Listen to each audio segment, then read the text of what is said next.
tienen 5 cámaras, otros pantallas sin bordes, otros pantallas extremadamente rápidas, otros pantallas flexibles, baterías gigantes, parlantes potentes, celulares modulares. Me declaro fan de Android, pero tengo un iPhone desde el 2018.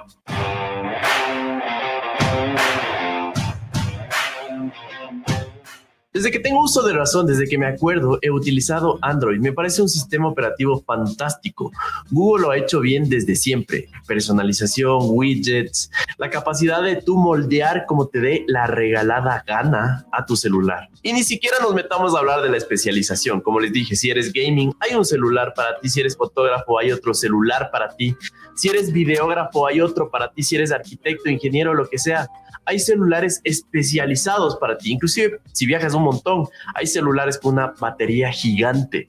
Todo esto te permite hacer Android. Pero ¿qué pasa si eres un creador de contenido? Que veo que cada vez es más común en este mundo. Ahí es donde la cosa empieza a ponerse un poco complejo. Mi socio, el Dani, el otro Morphy, se compra en el 2019 el Samsung S10 Plus. Es un celu tope de gama del 2019.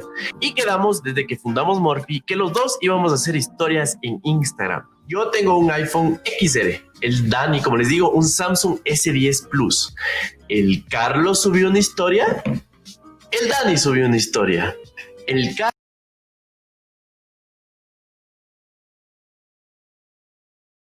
Carlos subió una historia. El Dani subió una historia. El Carlos subió una historia. El Dani subía una historia. No sé si ven el patrón aquí. El iPhone no solo era más consistente en la calidad, porque por acá a veces se subía más nítido, otras veces no tanto. Los frames no eran los mismos, acá era más fluido, acá menos, sino que notablemente en la mayoría de casos la calidad de las historias del iPhone eran mejores. Y ojo que mi celu lo compré en el 2018 porque es un iPhone XR. Hay el 11 Plus, el 11 Pro y vienen otros iPhones todavía más nuevos. Y el iPhone XR que salió en 2018 tiene superior calidad en sus historias que un celu que en su momento costó $1,000 de Samsung. Y bueno, creo que la gente ha sabido toda la vida por qué se da este problema. Una palabra: optimización. ¿A qué me refiero con esto? El año anterior Apple sacó 3 celulares, el iPhone 11 y sus hermanos mayores. ¿Sabe cuántos celulares corren Android que solo salieron en el 2019? Un número: 100, 200, 500... Dale más, salieron 1,000 celulares. Entonces, imagínense en los headquarters de Instagram, donde están los ingenieros optimizando los contenidos. Entonces, todos los ingenieros están tratando de hacer que un video de 4K, que pesa no sé cuántos gigas, coja y se pueda subir a las historias, donde se comprime. Trata de salir con la mayor calidad posible, con el menos peso posible. Este proceso se llama compresión. Entonces, imagínate comprimir la calidad de una cámara, de un sistema operativo de 3 celulares en un año. Se da cuenta el esfuerzo que está ahí detrás, es mínimo. Pero imagínense estos mismos ingenieros tratando de optimizar contenido para 1,000 celulares, con diferentes procesadores, diferentes cámaras, diferentes RAMs. Encima más, Android no es puro. Cada celular tiene su variación de sistema operativo de Android. Es por eso que hay muchísima inconsistencia en Android.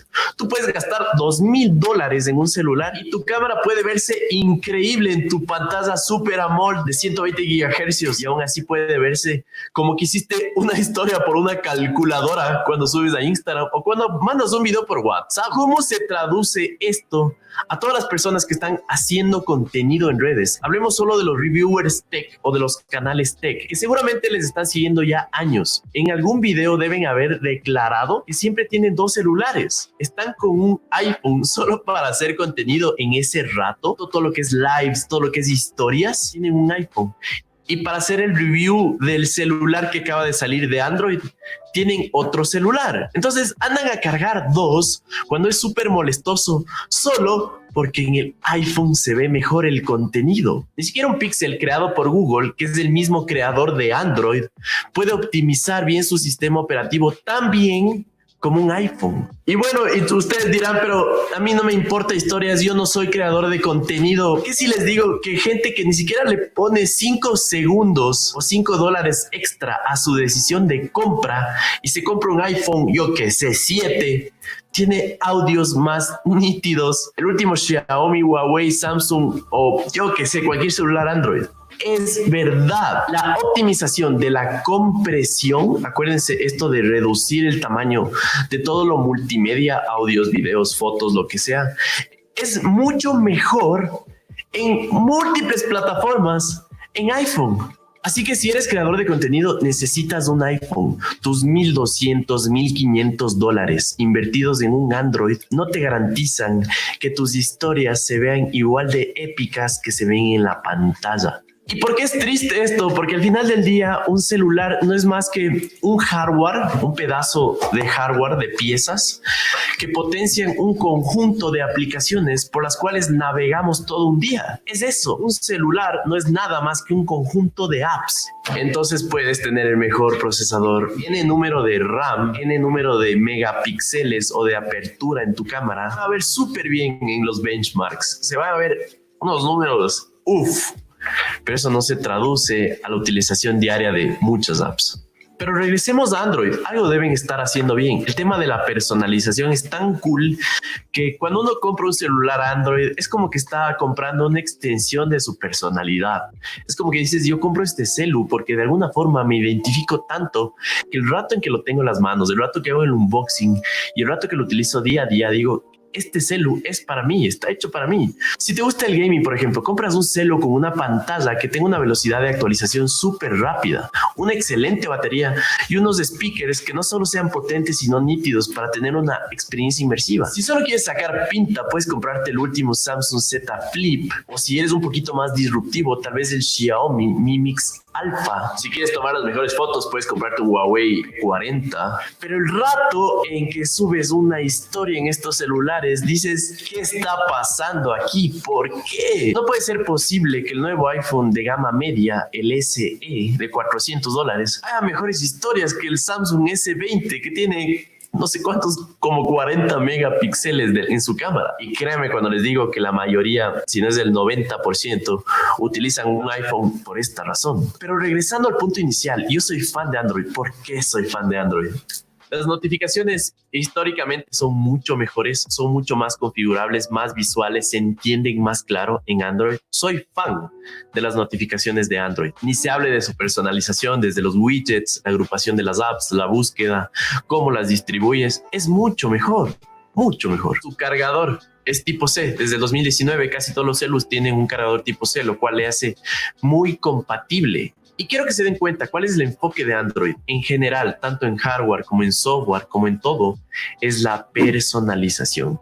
Lo que hace Apple es que te cohíbe que tú, por así decirlo, te expreses para sacar una experiencia mucho más pulida, mucho más perfeccionada, mucho más minimalista, de la cual puedes ser o no fan, ¿me entiendes? ¿Qué está haciendo bien Apple, aparte de esta experiencia súper pulida, mejor optimizada de Android? Si es que un fabricante saca 3 celus al año, imagínense los fabricantes de estuches. Tienen chance de hacer muchos más modelos. Es decir, del iPhone XR tú puedes encontrar 10,000 estuches. Pero de alguna variación de Samsung que sacó como 50 celulares el anterior año, es más difícil para un fabricante sacar tantos estuches para un mismo modelo. No tienes tantas opciones. El tema del Face ID es un ejemplo de que Apple no se lanza al río antes de que algo esté perfeccionado. Es de esas tecnologías que no te das cuenta que está ahí. Solo cuando alguien coge tu celu te das cuenta que el Face ID ha estado ahí. También hay menos bloatware, también hay menos virus, llamémosles así. Es decir, es mucho más frecuente que en un Android siempre te salga por ahí algún problema porque se están o robando tu información o te están cobrando cosas que no son, etc, etc. Y para terminar, los AirPods. Ojo, hay muchísimo mejores audífonos en el mercado, muchísima mejor calidad, batería. Podemos hablar 1000 horas y vamos a hacer muchos reviews de esto. Pero el hecho de que yo abra mi celu y abra esta vaina y salga acá en la pantalla la batería y me ponga acá y se conecte solo, es una de las cosas de las que les hablaba. Lo pulida que está la experiencia, lo perfeccionada, optimizada. Pero esta experiencia que ni siquiera te des cuenta cómo hacer las cosas, solo que pasen. Es por eso que ocupo un iPhone. Entonces, conclusiones, ¿cuál es el ganador? Nunca va a haber un ganador, pero de lo que les puedo decir es que si eres un creador de contenido, muchas personas han validado esto, muchas personas. Nosotros subimos muchos TikToks, también nos pueden seguir como Morphy Eco en TikTok, y la calidad de un TikTok subido desde un iPhone es superior. En pocas, si eres un creador de contenido, fuertemente te recomiendo que te compres un iPhone. El que sea, hermano, el que sea. Es más, el otro día en nuestro Instagram de Morphy Eco hicimos un experimento en el cual comparamos el iPhone 6, que salió hace 4 años, creo, con un Huawei que salió hace 2, con un Samsung S10 y con el iPhone XR. Y bueno, el iPhone era un poquito inferior en calidad al Samsung. Y yo les puse las historias que hicimos con el Dani. Era increíble la diferencia. O sea, ¿qué les puedo decir? Creación de contenido, quédense con Apple. Y si eres obviamente fan de alguna característica humana, de alguna app en la cual requieras, como les digo, un performance increíble de tu RAM, de tu pantalla, de tu batería, de tu procesador, dale con Android. Ustedes cuando están en Instagram o cuando están viendo este video desde su celular, ustedes se olvidan desde qué celular están viendo. Ustedes están viendo un video. Acuérdense que es un celular. Es un portal para sus aplicaciones. Entonces, mientras menos te des cuenta por qué dispositivo estás viendo esto, es porque mejor está la experiencia de usuario. Tranquilos ustedes que todos los Android épicos que salgan al mercado serán hechos un unboxing, un review en este canal. No se preocupen. El hecho de que el Carlos ocupe un iPhone no quiere decir que sea el mejor celular del mundo, para nada. Así que, sin más que decirles, eso ha sido todo por hoy y no se olviden que la tecnología puede cambiar el mundo.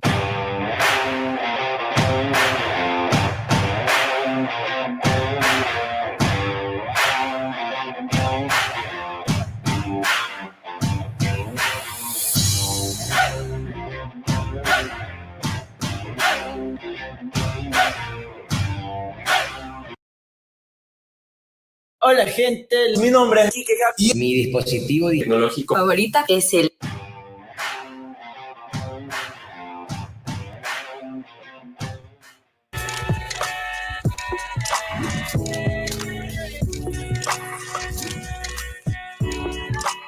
Buenas, ¿cómo están? Mi nombre es Carlos Aredano, bienvenidos a Morphy, este canal tech que le hacía falta al Ecuador y por qué no a Latinoamérica. Les cuento que todas las tomas que acaban de ver se hicieron con el DJI Mavic Air. Definitivamente es el pedazo, mi gadget favorito del 2020. Aparte de que me permite hacer todas las tomas que les mostré, puedo hacerlo en 4K, puedo hacerlo con una batería de 20 minutos o más a veces. Y inclusive puedo tener un montón de modos inteligentes hasta slow motion. Entonces es todo una cámara muy completa. El sensor no es muy grande, pero créanme que el ángulo, la perspectiva que te permite un dron de la categoría de DJI con la inteligencia que tiene este modelo, estoy más que satisfecho. Este video va a ser una recopilación de un montón de gente bastante crack contándoles cuál es su gadget tecnológico favorito. En definitiva, el DJI Mavic Air es mi gadget favorito porque te permite hacer tomas como esta.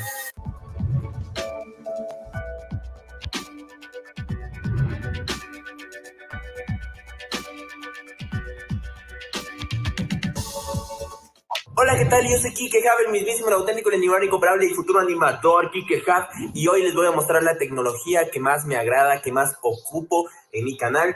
Y bueno, lo que más ocupo en tecnología en mi canal es mi computadora, que es una MacBook Pro. La verdad no sé de qué año será, creo que es 2018, no sé cuánto kilometraje tendrá ni nada, pero bueno, la MacBook Pro es lo que más ocupo porque bueno, en la parte de mi canal yo soy el que me encargo de toda la parte comercial, entonces la computadora me sirve pero full para poder armar propuestas, los diseños gráficos, para hacer cotizaciones, para mandar propuestas a marcas. También lo ocupo bastantísimo para escribir guiones.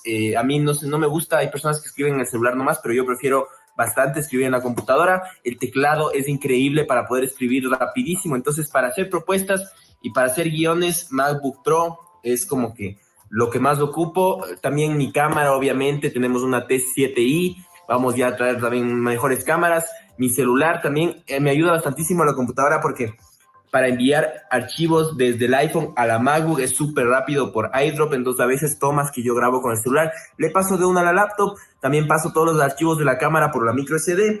Una de las cosas que no me gusta de esta laptop es que solo tiene esos dos huequitos, ¿no? Pero bueno, esta es mi tecnología favorita, la que más ocupo. Hey, hola chicos, ¿cómo están? Espero que estén bien. Bueno, mi artículo tecnológico favorito, capaz les desilusiono porque capaz piensan que es una cámara, es un celular, algo para grabar. Pues no.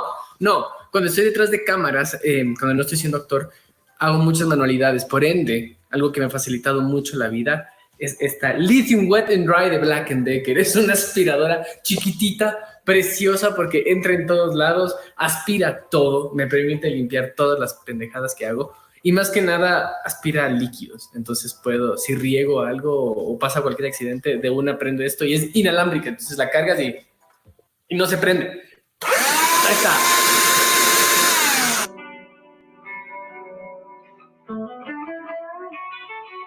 Hola muchachos de Morphy, ¿cómo están? Muchas gracias por invitarme. Yo me llamo Genaro. El día de hoy vengo a hablarles de un gadget tecnológico musical. Con este aparatito que es una interfaz, yo ensayo. Básicamente tú le conectas a la guitarra desde aquí le conectas al teléfono y puedes tener tus sesiones musicales en casa. Puedes practicar sin hacer bulla. Tienes aplicaciones que emulan distintos tipos de amplificadores, de pedales, y básicamente es muy económico cuando estamos hablando de adquisición de grandes cosas, como por ejemplo, si tú necesitas un determinado sonido, pues te compras un pedal. Estos pedales son análogos. Este tipo de cosas te da un determinado sonido. La gente que le gusta la música, pues lo conoce. Sin embargo, con esto puedes emular estos sonidos y muchísimos más. Con esto y más las aplicaciones y tu teléfono y unos auriculares, puedes tener absolutamente el sonido que desees a un costo muy económico. Cada sonido te cuesta $2, $1, y te puedes ir descargando de a poco. Y esta es una inversión que realmente vale muchísimo la pena. Recomendadísimo, súper chévere. Sigan a Morphy y muchas gracias por escucharme. Mi tecnología favorita es el AirDrop. Es este sistema de transferencia inalámbrica de documentos o de información entre dispositivos Apple. Y es que te hace la vida tan fácil el hecho de que te puedas mandar cosas del celular a la computadora, de la computadora al celular, sin necesidad de tener que meter cable de por medio, porque yo no quiero andar cargando cables a todos lados. Y yo sé que hay muchos dispositivos Android que son mucho más poderosos, son mucho más económicos que los de Apple, pero es que Apple me hace la vida muy fácil y por eso me encanta. Mi dispositivo digital favorito es, perdóname un ratito mi ñaño, este de aquí, la GoPro 7 Black. Espectacular, me encanta, me fascina. Con esta grabo donde sea, para donde sea, se me facilita full la vida. Ya no necesito tanto de un camarógrafo porque el panorama de grabarme así es espectacular. La verdad, la recomiendo para el que quiera grabar, bloguear o demás. Está buenísimo. Hola amigos, mi nombre es Víctor de KWA y les voy a enseñar mi gadget favorito. A la hora de cocinar, el utensilio que más me gusta es el procesador manual de alimentos, por su versatilidad y fácil manejo. Puedes procesar, batir y picar cualquier tipo de ingrediente y de preparación. Es como tener una licuadora, un procesador y un batidor todo en uno. Lo bueno es que es fácil de limpiar, fácil de almacenar y lo mejor es que lo puedes llevar a todos lados.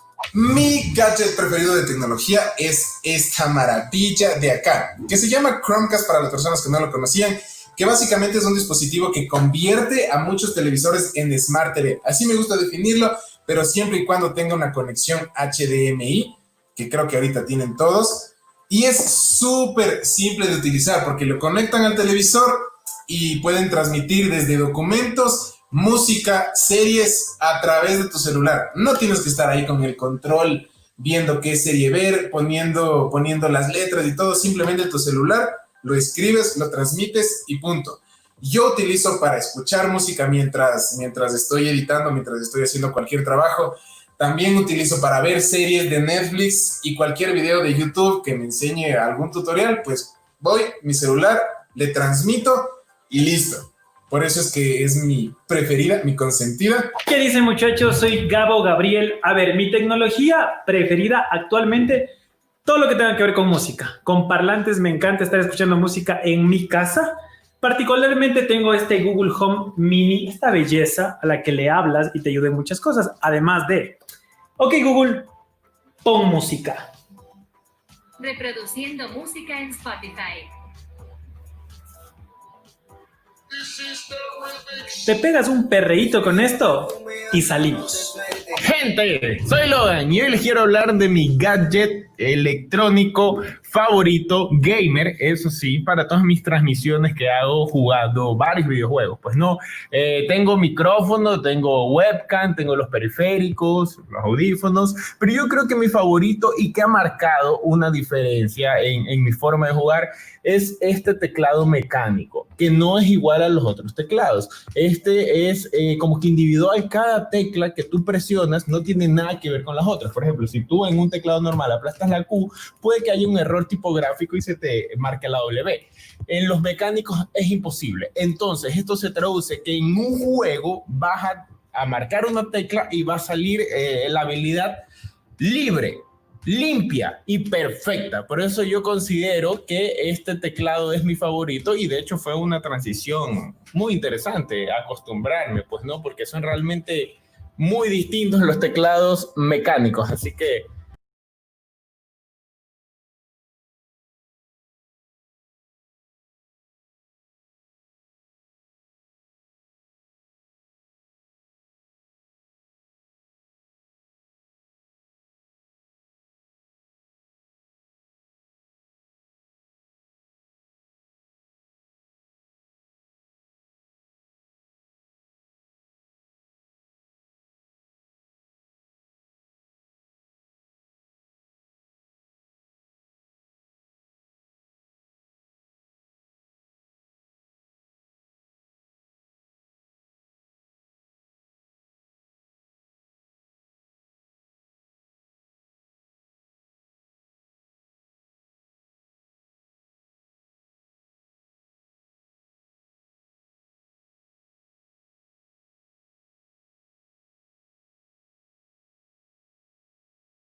Hello, Jonathan.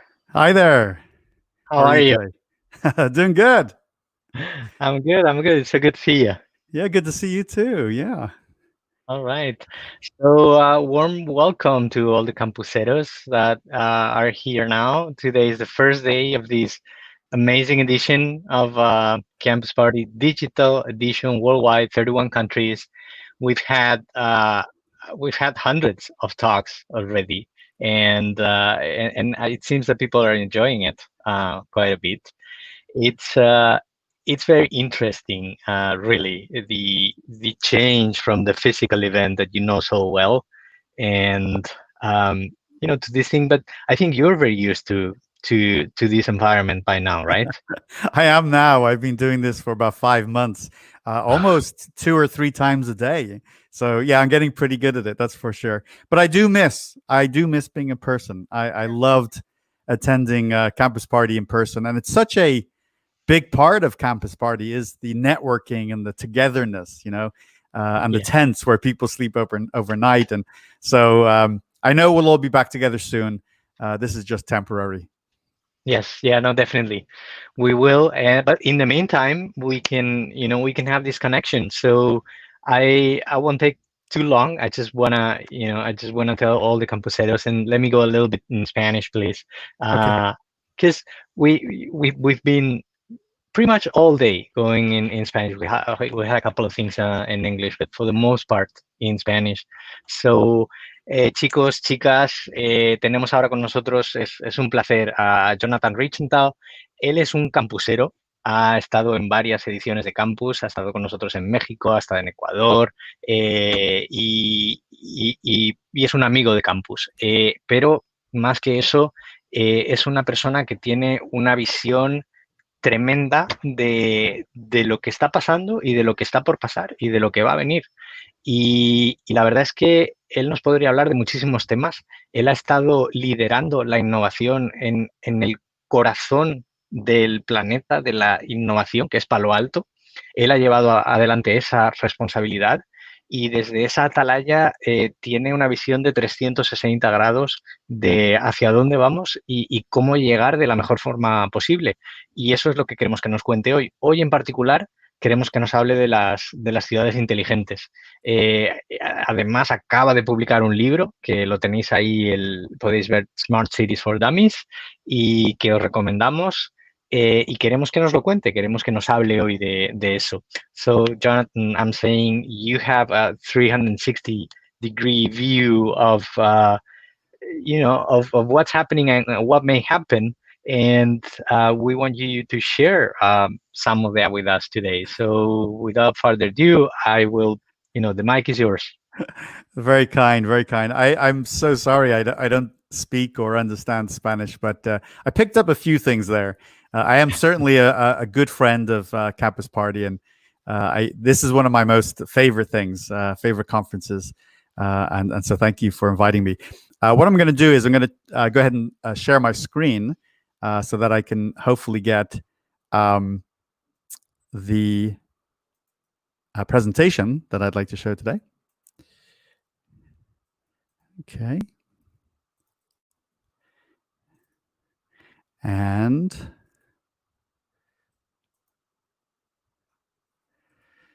so can I just confirm with you that you can see my presentation? Yeah.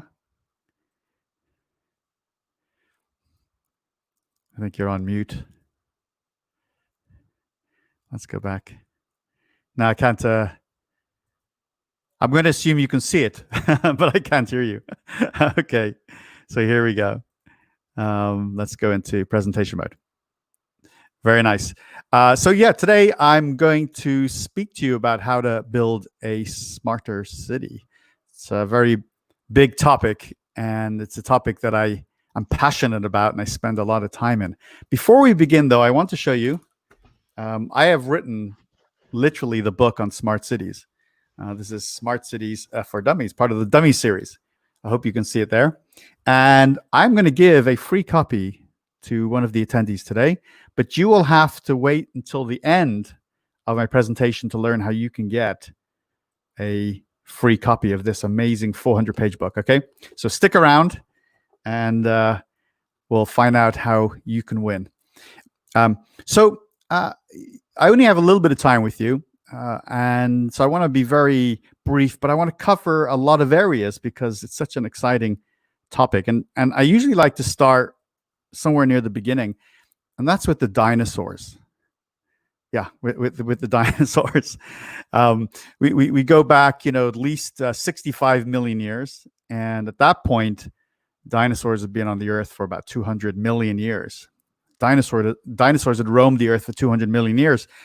And then suddenly they went extinct about 65 million years ago. But nothing really changed during the time the dinosaurs were around. And what I mean by that is the dinosaurs, they woke up every day and they hunted for food, and they went to sleep and they hunted for food, and they did bits and pieces, but nothing really changed in the world for 200 million years. Now, about 200,000 years ago, just in the blink of an eye, Homo sapiens, us, human beings, we appeared on the scene, and we've been around just for 200,000 years. It's like not even a rounding error relative to the time the dinosaurs were around. And, for a lot of that time, nothing much happened with humans either. We were wanderers, and we hunted for food, and we were in small groups. And there weren't that many of us but we didn't stay in one place. We kind of wandered as the seasons dictated, and and wondered where the food was and the opportunity. And so this went on for quite a while, as you know. And then something started to change. You have to go forward at least 150,000 years before we start to see some advances, some progress. And it's not even that sophisticated. We're definitely making better tools, and our numbers are growing, although our lifespans are pretty short. The average age was between 25 and 35. And if you were 35, you were in old age. Humans didn't live much beyond that. And then we fast forward another few thousand years, a couple of thousand, 10,000 here, 10,000 there. And we come up to about 700 years ago. And 700 years ago, we get the Renaissance in Florence, Italy. And that's really an amazing moment of change for humanity. This is where we start to create knowledge management. And so we store knowledge, and we start to critically think about things, and we really focus on science. And we create things like capitalism and banking, and society begins to mature in ways we hadn't seen previously. And that lasts for another almost 400 years, in fact.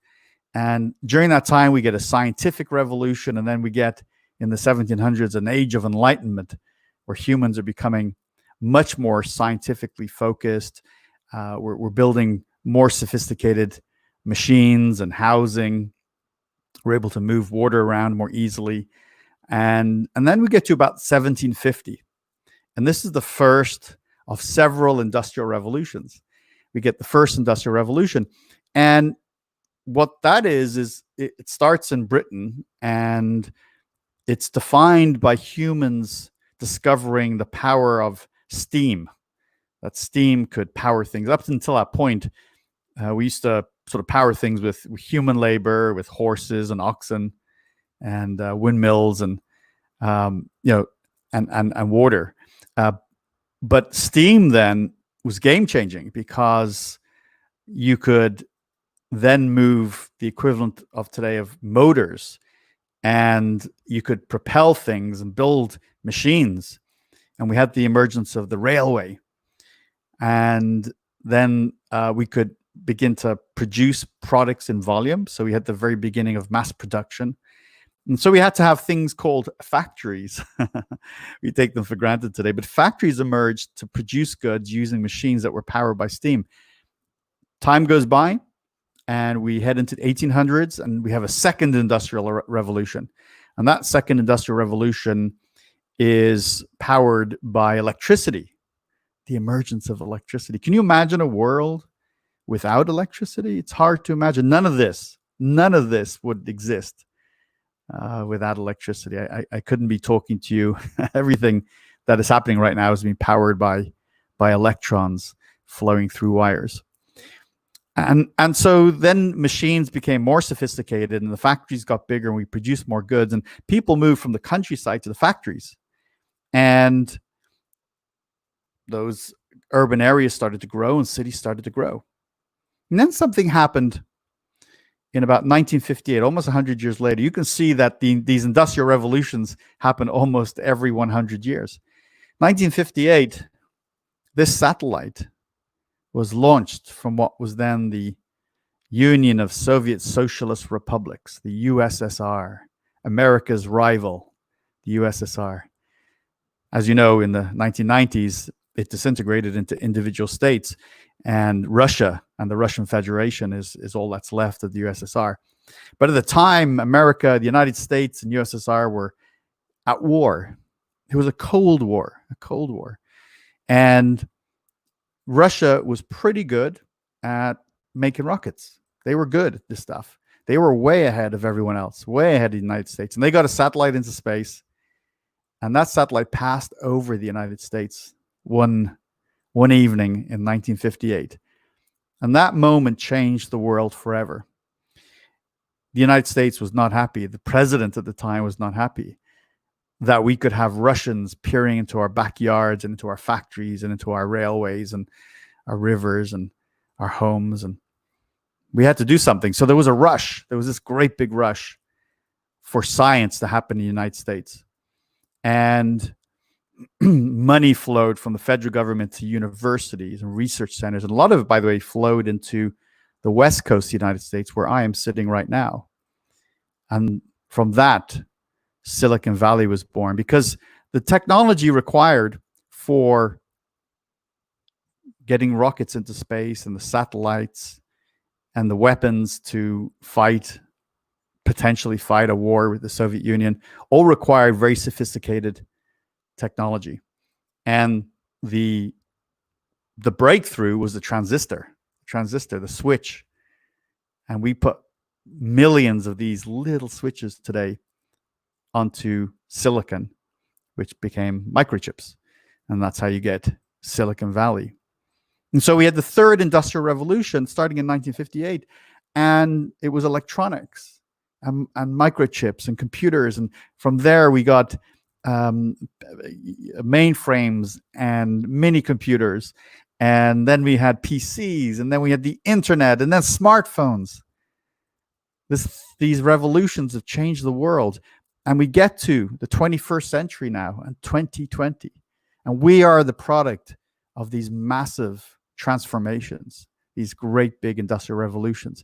And in all this time, there's been one consistent trend. Humans have gathered increasingly in cities.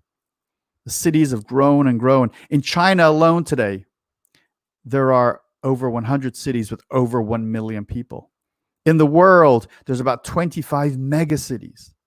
Megacities are cities with over 10 million people. Can you imagine? Some of you might live in one of those cities. They've become really important. In 2008, approximately, we went from being a majority rural planet to being a majority urban planet, where 51% of humans were residing in an urban or a city context. And that number has just got bigger and bigger.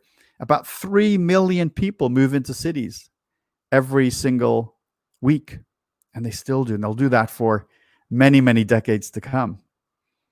We build the equivalent of New York City. We build the equivalent of New York City every month.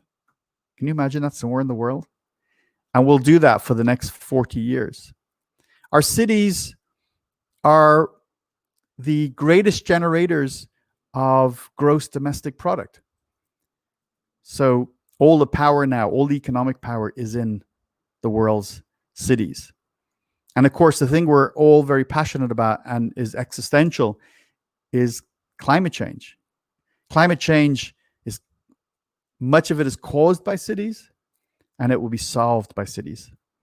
So they're really important. It's likely that most of you live in a city, or if you don't, your children will. But I'll make a guess that most of us live in cities, and we want a great quality of life. The question is, how can you create an incredible quality of life? What role can you play? So I want to talk about that for the remaining time that I have with you today, and give you some tips of how you can help to build smarter, more sustainable cities. Well, if you look at some of the areas of our cities, the first thing you can recognize, and this is one of the reasons why I love the topic so much, it's so diverse. I mean, you got things like health. That's a huge, big, complex space itself. Education, water and waste management, public safety. We're talking about everything from police to ambulances and other security mechanisms. We have energy. So any one of these is a huge topic. And like so much of our economy, the third industrial revolution, which produced electronics and computers, are powering a lot of this. And it is increasingly how we're getting more innovation into these areas. In fact, there's a good argument that because of the rate of innovation, the scale, the scope, velocity, and impact of innovation, we are entering a fourth industrial revolution. All of us now all of us watching today are in the early stages of a fourth industrial revolution. So the first thing that we have to do in government, the first tip I have, there is so much opportunity for digitalization. Digitalization, moving from an analog world, a physical world, the world of atoms, to the world of bits, ones and zeros. Now we know this already in the private sector. We love our smartphones, we love our internet connections, we love our gaming computers. We do so much. We buy things online. We now attend the doctor online. We order food online. We watch movies. So much of our life is digital. And so much of the private sector has moved quickly into their digital transformations. But government has been slow. And that's why I say to you, there is wide open innovation. If you're looking for a career, if you're looking for an opportunity to build a business, take a look at this picture. This is what is typically a government building somewhere in the world. This just happens to be in San Francisco. And this is where you get your driver's license. And this is what we think about cities. This is the analog world. This is the 20th century. And so people come in here, they take a number and they wait to be called. And so they sit. They sit and wait. Think of the inefficiencies here. In a COVID world, for example, this can't happen at all. We can't have this many people together so close indoors. We have to make very special accommodations. So this is ripe. You know what this is ripe for? This is ripe for digital transformation. We should be able to transform this analog service into a digital service like this that is seamless. And you can do this, your driver's license request from your home or when you're out for a walk. It just should be seamless and easy. And so there are hundreds, perhaps thousands of services in each of our cities that need to be digitized. Many are starting to be digitized. Some cities are way ahead. You have cities like Singapore and Dubai, cities like even Sao Paulo and Dublin and Ireland. These cities have started early and are converting a lot of their analog processes to digital processes. You can help. You can build these. We don't need to wait for government. If you see a need, if you see an analog service that is inefficient, expensive, error-prone, insecure, it's creates a lot of labor, overhead, and you want to make a better digital service, there is a huge window of opportunity. The next tip I have for you is the notion of community engagement. What's that mean? What's community engagement mean? What we're talking about here is how can people get involved in the decision-making and the future of their community? What forums exist for the day-to-day person who has a job and has a family? How can they be engaged in decision-making on all sorts of subjects, even as complex as how is the budget of the city formed? And so you have a broad space called community engagement. Now, community engagement historically has been perhaps a weekly or monthly city hall meeting, and it's open to the public, and you can go on a Monday night for 5 hours, and it can be rather tedious, but it's interesting. I used to find it quite interesting, but it's not exactly the most exciting activities in the world. But you sit there and you can listen to deliberations by elected officials, like the mayor and the council members. You can vote, or at least you can show your support, not necessarily vote every month, but you can voice your support, and then you can make an argument against something that's being proposed. But that's just one mechanism, and most people, they're too busy. They aren't able to make it to these Monday night meetings at their cities. So we need more forms of community engagement. And fortunately, lots more are happening now with the emergence of new technology platforms. For example, during COVID now, many councils are meeting virtually like this on video. And that means that more people have the convenience of attending a council meeting on their smartphone or their laptop from home or wherever they are. That's broadening the engagement. More people can participate in discussions around city decisions through online discussion boards. Of course, cities are embracing social media, not entirely like the private sector yet, but it's getting better. Many cities have a Twitter account and a Facebook and a Snapchat, and some cities even have a TikTok account. So cities are getting into the social media area. But there are other areas too. One of the areas that I explored in my time as the head of technology for a city here in California was to have engaging challenges. So we would have a problem that needed to be solved, and then we would invite people to participate. In one instance, we ran this multi-month event called the Palo Alto Apps Challenge. You can see it was in 2014. It doesn't seem that long ago, but it was. And we asked, excuse me, we asked members of the community to come up with solutions. In this case, an app for a number of problems that we were trying to solve. And it lasted about 5 months, and over 100 different teams participated. And I have a photograph here of one of the younger teams. I was pretty excited that so many of the participants were young people. And that was particularly good because not only could we get great ideas and we could get,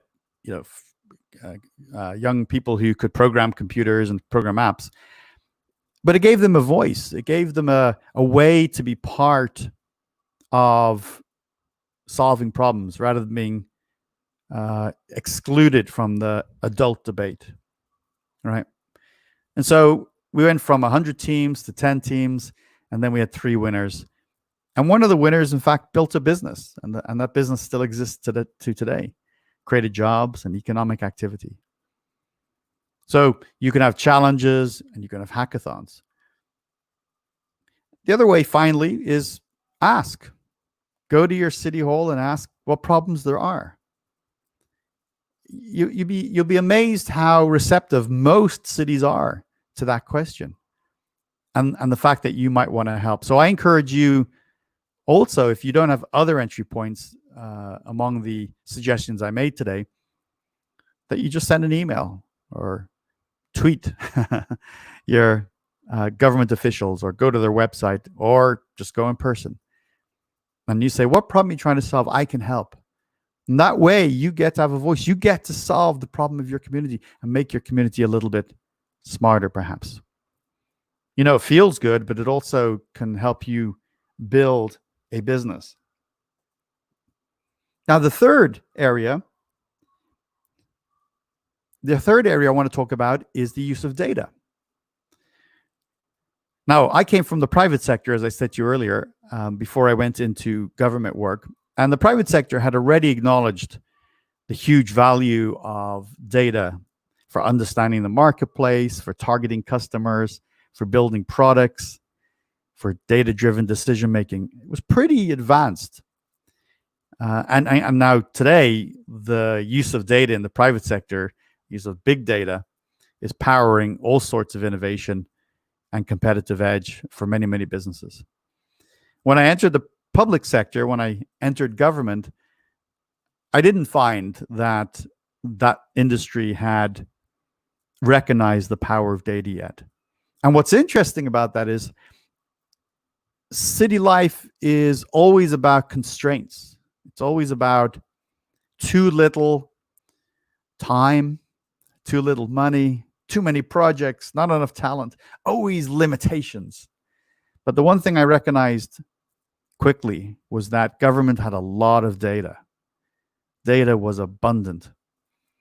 And sadly, it wasn't being used. It wasn't being leveraged for making the community better, for making the city smarter. So now is the time. Now is the time to start to use data in really innovative ways, to learn from the private sector, but to be unique too, to solve the unique issues and in unique ways. Now, what communities are doing is they're making their data available to stakeholders like yourselves. I'm just sharing with you the URL for the data portal for the city that I used to work in. But your city probably has one. Go to your city's website, or just Google or Bing, whatever you use. Look for your data portal for your city. And in there, you should find lots and lots of data sets on every type of topic, from crime to energy utilization to permits, you name it. I mean, some of these open data portals have hundreds of data sets. And you can become better informed. You can use that data for building applications. That's what we did a lot of. We worked with our community to build solutions based on our data. It can be really game-changing. And you can go to decision-making meetings at City Hall or online, and you can use data to make your point, to support your argument. It can be very empowering. Now, the fourth tip for building a smarter city is the use of urban innovation. And this is maybe one of the more fun parts for all of you. This is the new technologies and new ideas that are reinventing how we deliver a city experience. And I just want to run through a few here to give you a taste of some of the ideas that are emerging. This is one that I particularly like. This is in New York City. You probably recognize some of the giveaways there. And New York City, like a lot of cities in the world, prior to smartphones, had a lot of phone booths. You remember phone booths? My guess is some of you are too young to even remember what a phone booth was. It's, you know, that was a thing where Superman used to change from being, you know, Clark to, as a civilian, into Superman. He would go into the telephone booth, close the door, and spin around, and then he would be Superman. And well, New York City recognized as the smartphone and the mobile phone in general became much more popular, that nobody was using the thousands of phone booths around the city. And they also recognized that all these phone booths had telecommunications links, of course, because they were phones, and power. So some smart person or group of people came up with the idea, why don't we use those points in the city to put up some electronics, some computing technology that actually is useful. For example, a digital sign that gives directions, or can be used for advertising, or can be used to talk to a city representative. Why don't we also use it to provide Wi-Fi, free Wi-Fi for the city? And then have an actual telephone connection there too. Of course, it's going to be free because it's going to go over the internet. And so Link NYC has become really successful, and hundreds of them have been deployed, and they continue to be deployed. That's making the city of New York smarter by using digital technologies and existing infrastructure. Now, I love this. This kind of looks like something from science fiction. It's how we imagine a robot might look in a futuristic movie. But this is actually a real robot. This company exists. They're based out of Silicon Valley here. And this robot can do all sorts of things. But this one in particular is for security. And so rather than having a person, you know, try to stay awake sitting in this garage doing security, they can go off and do something else of higher value, which is what humans should do eventually, and replace it with robots who can do it at much lower cost and probably more efficiently. And the other thing is the robot never needs to sleep, right? Well, that's also a threat. That's also a threat too to humans. If the robots can do it better, what role do the humans have? Now, one of the great things about the city environment is it has a lot of infrastructure already. One of the pieces of infrastructure that a city has in abundance is light posts and posts in general. And those posts often have electricity going to them. In this case, a light post in a city has to have some power, or it can be solar generated, but it has a source of power. And what we can do is we can start to put a whole range of sensors on these lampposts so that these sensors can do valuable things like detect the quality of air, perhaps detect noise. There is one solution, for example, that when there's a gunshot, to assist detectives in solving the crime, these sensors can tell you where the gunshot was fired from. Right? You can do things like count traffic. Now that kind of sounds boring, but counting traffic is really valuable because you can learn about intersections and make transportation and the road system more efficient. These are the Internet of Things. These devices are nodes on the internet, and they gather data. Sometimes they compute at the device. That's called edge computing at the edge. Other times they send the data back to, through the cloud to central repository, which can then process it and send them some information back or deliver that data to a decision maker. Our cities are going to be full of sensors doing all varieties of things. We got to be careful, though. We got to be careful. We don't want to create a surveillance society, or we don't want to intrude so much on people's privacy. We got to do this very carefully. But there's great opportunity here to deploy Internet of Things sensors in cities for value, for making life better. Now, I think we need to think big when it comes to the future and to innovation, and particularly urban innovation. I never thought that in my lifetime there would be flying cars. And in fact, for full transparency, I'm an investor in a flying car company. Flying cars are coming, and drones that take passengers are coming. So it's not that this one particularly exists. This is just an artist rendering. But I put it here for you to think big, to think boldly, to imagine things that others can't imagine, because that's the kind of innovation we need. Now, I think the final point that I want to share with you about building better cities is, as you can imagine, as our cities get bigger, more and more cities become mega cities. We consume more electricity, we produce more waste, we harvest more raw materials. We only have one planet as far as we know, and we're consuming far too much.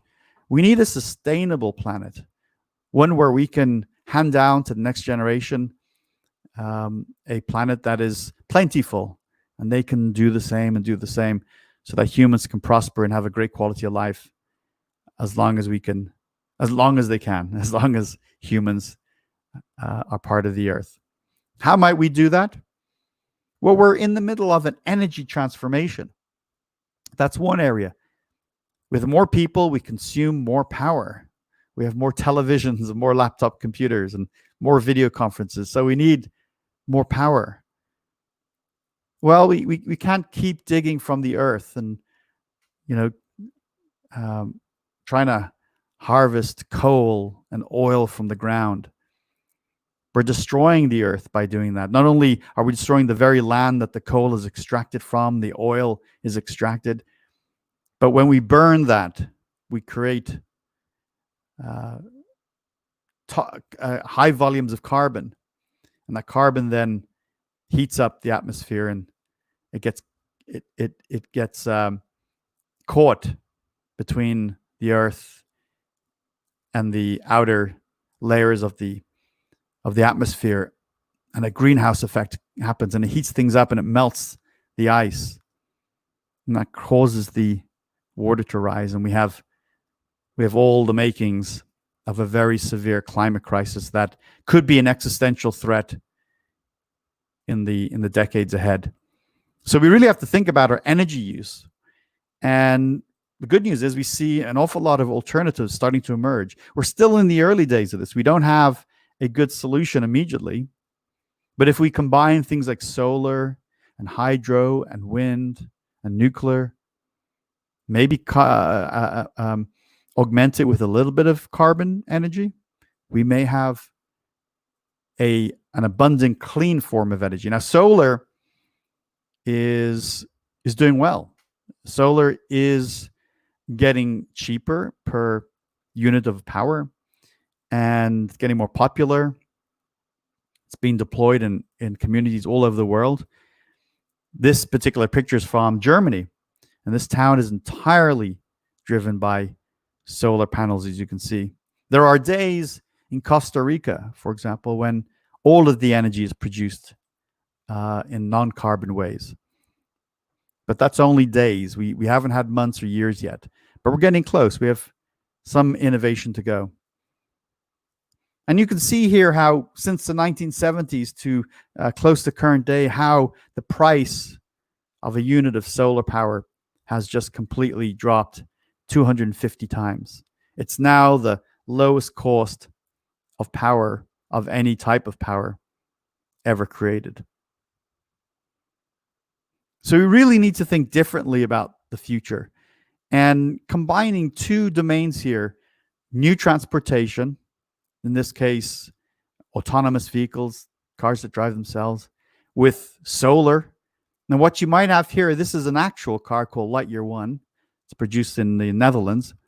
What you have here is a car that never needs to be plugged in, that is absolutely 100% clean, does not produce any carbon emissions, never has to get power from anything other than the sun, and it drives itself so it's safer. That's a new type of future, a new type of urban future. It's big ideas like this that are going to change the world. Now, no matter what we do and how we innovate and what we do with our cities, it's all going to be done in the context of this climate crisis that I started to talk about earlier. If you believe the scientific consensus, the Earth is heating up. We're already up 1 degree Celsius over 100 years ago, and we're on track to increase the average temperatures by another degree. That will be a 2-degree difference. Now, you might think, well, that's not much. It's only 2 degrees. That's a lot. That's a lot. You only have to go back a few degrees centigrade, just single digits, and you get the Ice Age. The Ice Age, when the Earth was covered by thousands of feet of ice. So if you go forward a couple of degrees, maybe you go to 3 degrees, 3.5 degrees to 4 degrees, the Earth becomes almost uninhabitable for life. It becomes hard to live. So this is an existential threat, and we can all play our part, and we can play our part in cities.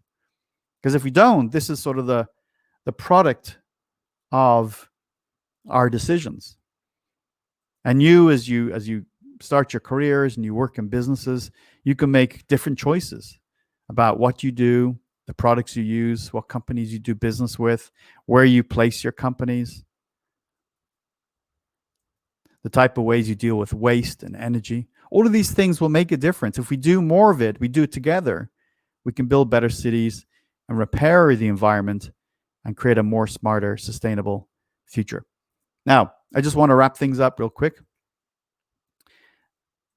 You may have seen this picture before, and you might, or you may not. You're looking at it and saying, what are we looking at here? I want you to focus on the little dot that's about almost in the center of the screen. I hope you can see it from where you're watching. That little dot there, that pale blue dot, that's Earth. That's Earth. Now, this picture was taken as one of the Voyagers that was launched in 1977 here from the United States. As it was leaving our solar system, Carl Sagan, the famous late American astrophysicist,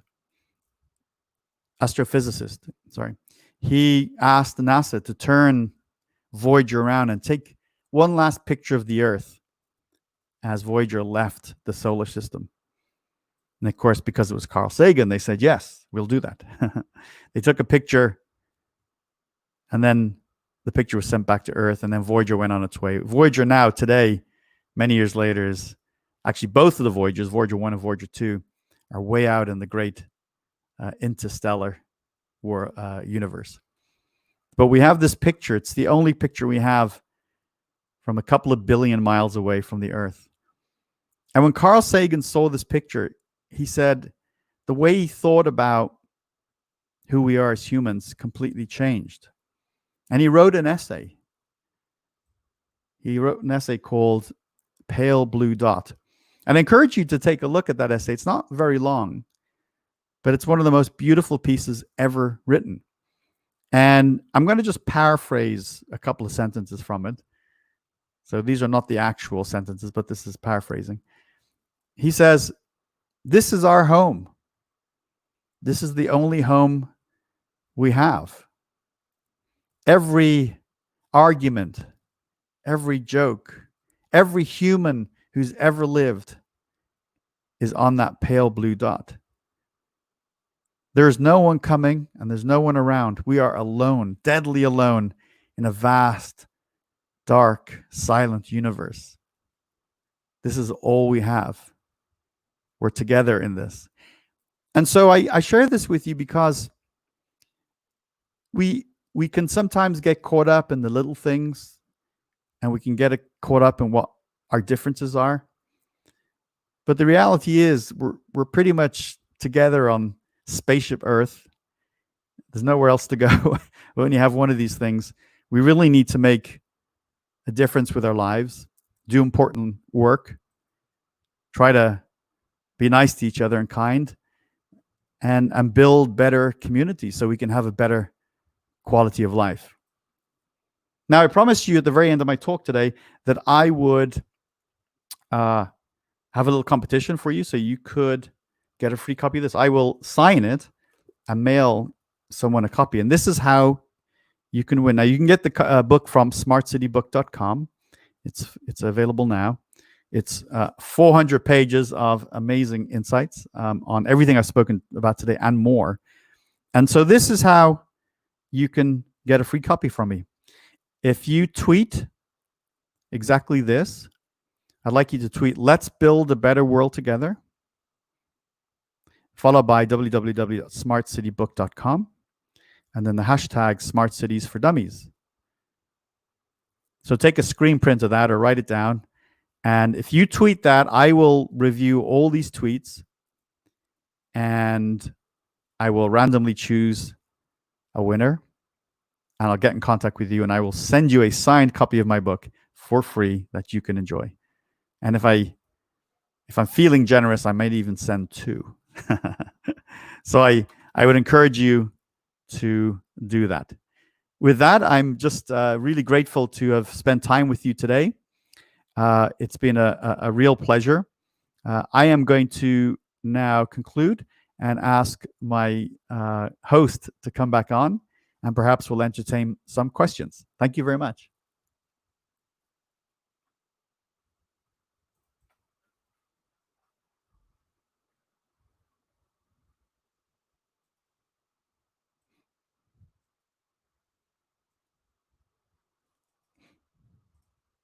Okay. Okay, I guess I guess I'll try to answer that question. I don't hear you actually. It might be that your microphone is. Yeah. There you go. So we do have some questions, and we'll print a few, and then I'll come in with you to talk a little bit.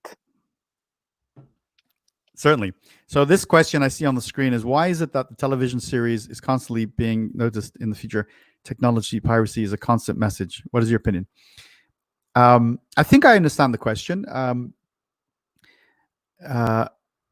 So maybe I can talk broadly about the question if I understand it. There are lots of risks in our future. There's no question about it. There's lots of risks to, well, first of all, from automation to our working, but there's a lot of risks to our privacy. We hear too many times of people's identities being stolen, their bank accounts get robbed through cybersecurity intrusions. So I think it's right that we are focused on the whole variety of risks. I don't think we should necessarily let those risks over-consume us or be exaggerated. There's a process called risk-based management of security, which means you assess each risk and you apply resources relative to the likelihood of that risk, right? So you can't mitigate every single thing to the same level, and we don't need to. So I do think that as technology progresses, as our cities become more sophisticated and more technology driven, which invariably they will, that train has left the station, that the vulnerabilities also increase, what we call the attack vectors. But I think there's a lot to be excited about too. So even though TV might dramatize the future and the science fiction shows might show a very dystopian future, the reality is that the future might be one of more peaceful communities, cities that have more trees and green spaces and more parks. And could you imagine in one of your main streets that the cars are no longer able to go there, and we've converted that highway into a green space with a little river going down the middle of it? Could you imagine that this is starting to happen? We're building urban forests and bigger green spaces and more use of water, and we're putting plants around high rises, making these green, literally green buildings. So I think it's appropriate to be taking action. I mean, conscious of the huge risks of the future, but also be focused on the positives. And being an optimist, I think that's the right posture to take. More questions?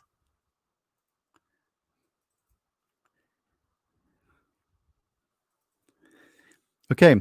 Why don't we evolve, technologically speaking, in speed as mobile phones evolve, for example? Why the disparity? So I think, again, this question, I'm gonna tell you how I interpret it. So I apologize to the person who wrote it if I get it wrong. It feels like lots of technologies is being innovated and changing, but for example, smartphones are moving very, very fast. And why is there this difference between some things that evolve slowly, some things go faster? If you run a business, a private business, and maybe you're providing a technology product into the marketplace, this is a question that you're consumed with a lot of the time. You're very interested in what's going to be hit, and you're very interested in the rate at which consumers are going to purchase your product. Here in Silicon Valley, when a promising startup gets the attention of investors, everybody wants to know when you're going to make your first $1 billion. We're not interested in 10 million or 20 million. That's just too small. And so to reach $1 billion means you have to move fast. You have to have a product that's innovative, novel, and lots of people will buy. But trying to align what you project to be the marketplace with the reality of the marketplace is really the art and science of timing the market. Smartphones actually are a standout. It's interesting, your question. You do mention mobile phones. They are the most utilized technology on the planet. I mean, there's close to 6 billion phones on the planet. And by the way, there's only 4.5 billion internet users. So there are more phones than internet users. I'm talking about mobile phones, which means, first of all, not everybody has internet access. We know that already. But also, many people have more than one phone. Actually, some people have 2, even 3 phones. So the mobile phone and the rate of change has been notably rapid. And I'm not surprised that it's moving so quickly. The market is massive. The players are very wealthy. Google, Apple, the app providers are very, very enthusiastic as well. So you have an amazing ecosystem, and you have a very eager consumer base. People do like to change their phones maybe once a year, maybe 18 months. In fact, the rate at which people change their phones is slowing down a bit. A few years ago, it was annual, every year. So imagine if you're a manufacturer, you're trying to innovate to get a new phone out every year, and you possibly can move 100 million, 200 million new phones. It's a remarkable market. So I think it is a standout. But as we enter and kind of go through the fourth industrial revolution, I think you'll see more and more of this. Our means of production are making it easier to produce goods faster at higher quality, and in fact at lower cost as well. One of the miracles of the industrial revolutions.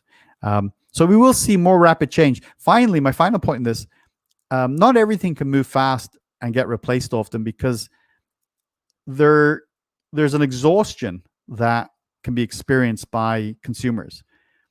It's like it's change fatigue. It's like don't keep upgrading so quickly. So I'll end there. Hopefully that was useful. Let's see if there's any more questions.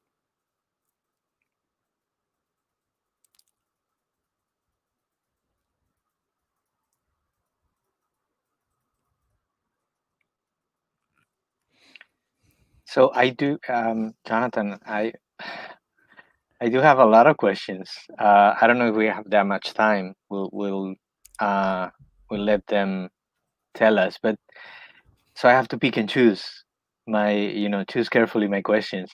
They're telling me we have 5 minutes. So, okay, the first thing that I wanted to ask you is about inequality and urban environment being a boost for inequality somehow, and how do you see that in the future? Because in my view, a society, a system, it's not going to be sustainable if we keep on that path. So what do you think about it? And in case you agree with that, how do we correct that? What can we do? Oh, it's now you're getting deep. Now that's a good question. Yeah, I mean it's an important question. All the questions are good, but that's a deep question and a visceral one. You feel that one because nobody can tolerate or accept that certain members of society, groups of society, cannot prosper. That they are not getting the benefits that many of us get. That's unacceptable it should be unacceptable to all of us, and we need to work hard to change that. In many societies, we've done quite well. In fact, when I was growing up, 1/3 of the world was in extreme poverty.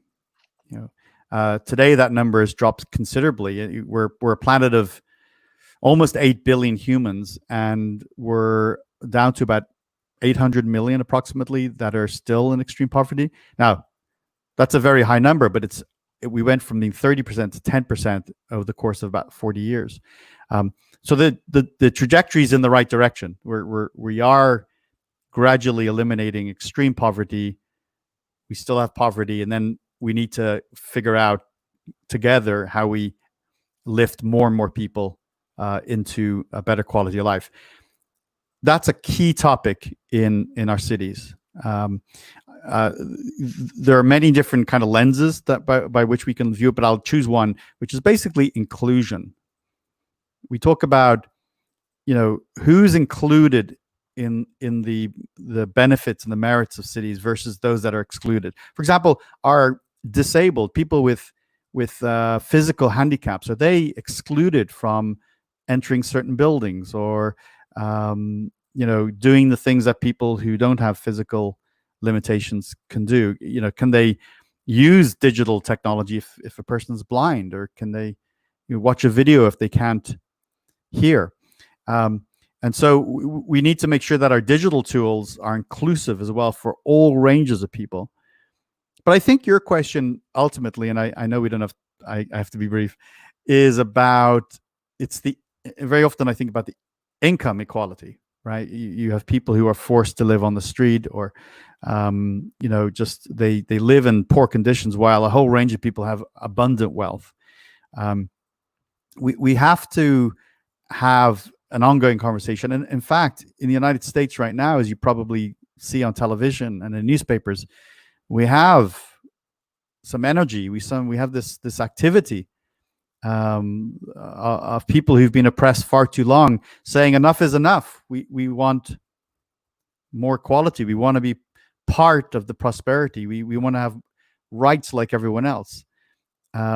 So that's good. If we have safe and peaceful protests, and we work to legislate, and we convince people, I think we can make some of the bigger changes that are necessary in all our societies. But we'll never have a smart city if we don't have equality and inclusion. They have to be two components of it. Absolutely. So I think that's a very good message to leave the campuseros with, and to encourage people to, whatever they do, whatever they put their energy into, now that we're talking about rebooting the world and rebooting our cities, and we all have a role to play in that. Let's do it with the mind and the heart that has those values, that holds those values of inclusiveness and opening opportunities for everyone, and just being mindful, as you were saying. We're all in this together. I love that quote, and I love that message too. And my personal belief is that we will be able to communicate with other intelligences and so on, but I think we cannot do it until we master that relationship and that communication amongst ourselves. Because if we are still hurting each other, how can we be allowed to harm others? It doesn't make any sense. We're here trying to learn, and it's a process. And you're right that the cities are becoming more and more the place where we have to do that. So yeah. Well, I wrote the book on it. I literally wrote the book on how to do this. So I would encourage everyone to get it and to tweet, so I can give out some free copies. Definitely. Excellent. So I just want to thank you so much for sharing with us and being with us in this. This is an experiment too. This is an experiment of sharing and trying to bring ideas forward. And your contribution is much appreciated. It's super good. That's it's my honor, and to make this work and to make a difference, there's my Twitter handle. People can reach me. You can contact me from anywhere in the world. I can help you. I can connect you. I can direct you to resources. We have this incredible audience and this connectivity now. Let's take action and make things happen. I'm here to help you. Excellent. So with that, we leave. Thank you so much, Jonathan. Thank you, sir. See you soon. See you, Campuseros.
Esta meditación es ofrecida por cintiacava.com. Aprenderás algunas técnicas muy sencillas para calmar y relajar tu mente. Solo tienes que seguir las indicaciones que te iré dando paso a paso. Para aprender a apaciguar el ir y venir de los pensamientos, basta con meditar algunos minutos cada día. La regularidad y la práctica es esencial para desarrollar esta cualidad de paz interior. Cuando esté listo, deja ir las preocupaciones que has acumulado hoy. y siéntate cómodamente con la espalda recta, los hombros relajados, las manos descansando en tu regazo y rodillas. Ahora haz 3 respiraciones profundas. Inspira por la nariz y expira por la boca.